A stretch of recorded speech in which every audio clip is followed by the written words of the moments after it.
From first looks, the Highwaymen looks like Costner's Elliot Ness in The Untouchables, except 13 years later, and in Texas, with Woody Harrelson.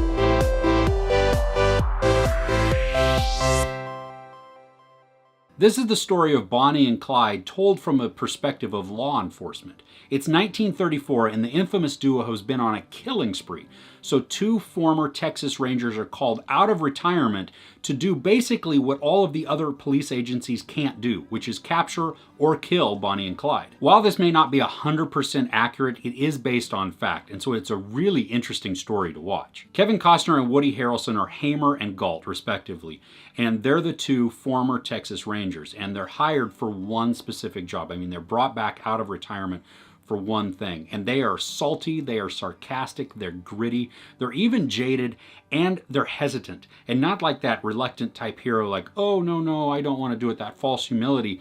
No, you see in their eyes, and even through some of the stories, the battle scars that they carry from their years as Texas Rangers. Now, Costner is right in his element in this. I mean, this is like the perfect role for him. Anytime he gets to play like the grumpy old man or the cowboy or the good old boy, I mean, I'm not sure he's really acting. I think that's kind of more who he is, but it fits really well. And in this, as Hamer, he's perfect for the role. I mean, he's cautious, he's quiet, he's brooding.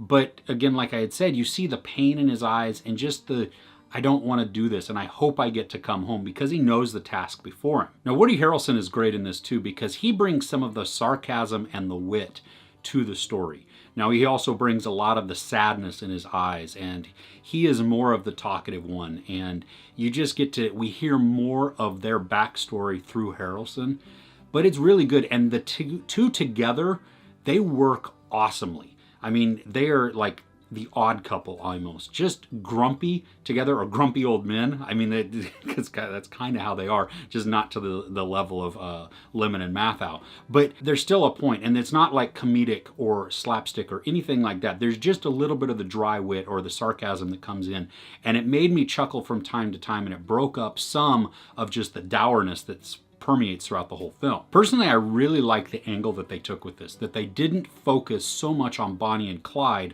or at least the characters playing Bonnie and Clyde.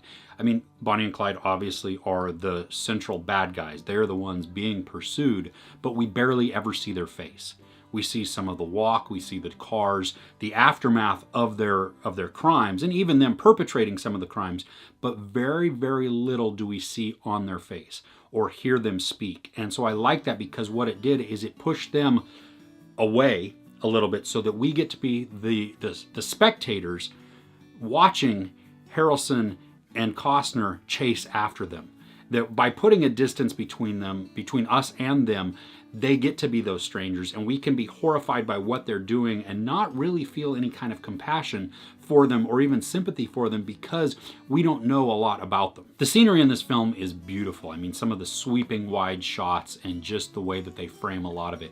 It is beautiful to watch, but the pace of the film is a lot like a Western, but even in this, it felt even more slow than that at times. Like it just drug on, and I began to feel the time. But despite that slowness, I was captivated. I mean, I wanted to know more about the story from the law enforcement perspective. I wanted to see, how did they go about this? What are their steps that they're taking? And watching them be frustrated, or watching people just kind of do missteps within there and throw everything off, or throw the investigation like, oh, that's so frustrating. Why couldn't you just shut up? It's crazy to see how much Bonnie and Clyde were revered as celebrities in that time. I mean, they were like modern day Robin Hoods, and people flocked to them. And I think it speaks to the financial climate of the country at that point, where these robbers were taking from the banks, where all of these people felt just helpless, that their land and their property was being taken back by the banks. And so if you have two of these robbers who are stealing back from the banks, it's like, yes,